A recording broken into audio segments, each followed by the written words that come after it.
And here we go again. I decided to keep filming because my son's still napping, so we're going to take advantage of this and get as many episodes in as I can. In case you don't know me, my name is Ben Fung, and I am a physical therapist in San Diego, California. And amongst the other things I do, I'm actually more of a business and marketing consultant. And I have an MBA from Michigan, go Blue. And I have a doctorate from Azusa Pacific University, and I did my bachelor's in bioengineering and psychology at UCSD. And the reason I'm telling you all these school tidbits is because this episode is about 5 tips on how to choose your school. So I get asked a lot, what am I looking for when I'm applying to a school? A program. Do I look for, the venerability and the reputation of that program? How about the school? Maybe location. All those are important. And I decided to pick 5 tips because I feel these 5 tips, they add the most value to your career path. A lot of times we don't think about that as applicants to an institution of learning. We don't think about how this is going to unfold later on in my career path. So here they are. Number 1. Look at my notes. The network. What is the network of the school you're applying to? Is it small? Is it vast? In the concerns of physical therapy schools, do they have good affiliations? Do they have strong ties to teaching institutions, hospitals, trauma centers? Those kind of things mean a lot. Even in the tech world, are there strong internships in the summer where you can say intern, with a big company, say Google, Apple? Those kind of networking concerns are huge because that can set you up for a job later. It's not uncommon in healthcare, at the very least, when students rotate and do their internships, that wherever you've done that internship, that's probably where you're going to apply for a job and very likely get a job.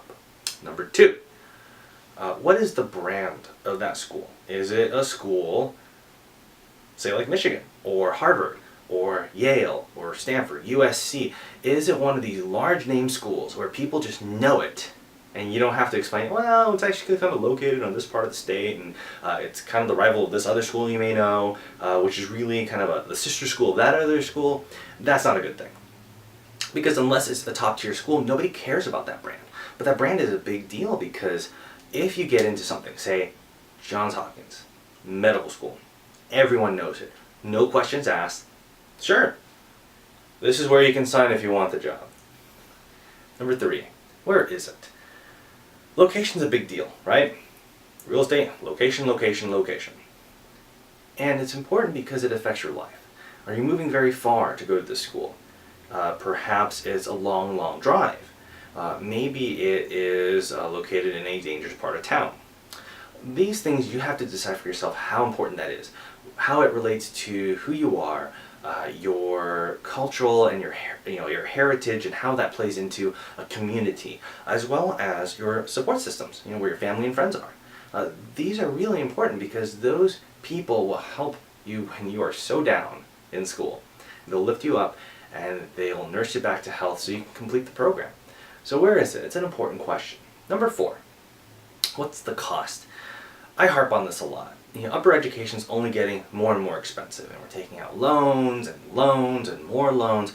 By the time you graduated, you have $200,000 in debt, depending on where you're going. And if that's an undergraduate degree, you get out of undergrad, you'd be lucky, at least right now, early mid-2015, if you're making $50,000 right out of school with a bachelor's degree, depending on what you're studying, that's actually pretty good. But that's bad, because if you have $200,000 of debt, and you pay that off in the next 30 years, you've actually paid an extra $200,000 in interest. So before you even dig yourself out of debt, buy a home, whatever, you're almost $500,000 in for it. So what's the cost of that school? Really think about that. Everybody does have to take out loans at some point. But depending on what you're studying and the program that you're considering, it may not be worth that cost. Right? You have to weigh and measure the return of your investment. Finally, who is teaching you? Number 5, who are your professors? Some of the most reputable professors tend to be the worst teachers, and vice versa. And that's because some of these people are borderline genius and insane. They're just too smart. sometimes the smartest people aren't the best teachers, but it does add to the brand value, right? That goes up to hint number 2. So you have to weigh that. Certain instructors are phenomenal. They may not have the same credential or the same CV as this world famous professor, triple PhD in biochemistry from, say, UC Berkeley, right? That'd be a wonderful experience if you could get in there and get a course with that guy or gal, whoever. But you may not actually learn that much, right? They may be so smart they can't even articulate their concept of reality to you. Whereas a lot of these, these no-name, quote-unquote, colleges that don't have the brand, their instructors are awesome. But it's not always the case, that's one way or the other, but you just have to take a look.